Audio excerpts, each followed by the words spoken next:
Hello friends, in the last video we have discussed about reproduction in lower and higher plants part 1, that is asexual reproduction. Today we are going to discuss about reproduction in lower and higher plants part 2, that is vegetative propagation. Vegetative parts like roots, stems and leaves of the plants can form new individual through a process called vegetative propagation. The individuals formed as a result of vegetative propagation are genetically identical with their parents. Vegetative propagation is of immense importance in horticulture for propagation of plants that are seedless like grapes or are sterile. Vegetative propagation is of two types. First, natural vegetative propagation. Second, plant vegetative propagation.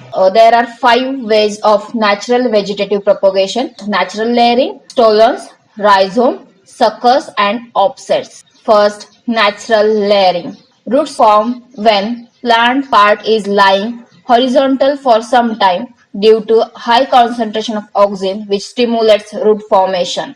The adventitious roots are formed at a region where the stem touch the ground due to actively dividing cells within the stem. Second, stolons. The runners produced by strawberry or Saxifraga sarmentosa form new plant from every node. This elongated branch coming out from mother plant is called stolon. The formation of stolon in strawberries is under the control of photoperiod but not the intensity of light. Most strawberry cultivars form runners when their length exceeds 12 to 14 hours. Intensity of incandescent bulb is also sufficient to induce runner formation. Third, rhizomes, specialized underground stems utilized by plants including some weeds for vegetative propagation. These rhizomes have one or more buds from which new plant emerges. However, only one bud grows into new plant while remaining buds undergo dormancy. Fourth, suckers. These are the underground roots which gives rise to new plant some distance away from mother plant. Since the buds of suckers are not derived from stem tissue, these are called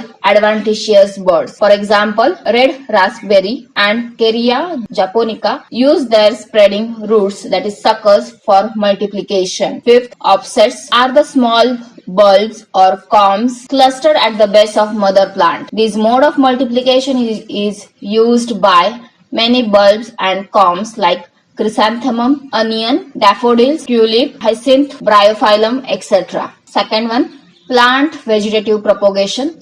Ways of plant vegetative propagation are cuttings, graftings, and tissue culture or micropropagation. First, cuttings. Small piece of any vegetative part like root, stem or leaves having active buds or young leaves when cultivated. The indole 3-acetic acid stimulates formation of roots from such vegetative parts. Synthetic auxins like naphthalene acetic acid and indole 3-butyric acid are used by horticulturists to induce rooting. Some plants like conifers, hibiscus, mung-bean, that is Phaseolus aureus, need unknown substance called rhizocalins to induce rooting. For example, when catechol, rhizocalin and indole acetic acid and naphthalene acetic acid are applied together to mung-bean, it results in the extensive rooting. When catechol, rhizocalin and indole acetic acid and naphthalene acetic acid are applied together to mung-bean, extensive rooting is observed in mung beans as compared to either catechol or indole acetic acid and naphthalene acetic acid individually. Such a phenomenon in which two substances when combined, that is catechol and indole acetic acid in this case, together have greater effect is called synergism. This enhanced effect is due to protection of indole acetic acid and naphthalene acetic acid by catechol from enzymatic degradation. Cytokinins are involved in formation of adventitious buds in some species. Cuttings exhibit polarity, that is formation of roots or stems, that is formation of roots or shoot is predetermined. Even if their position is changed, they will form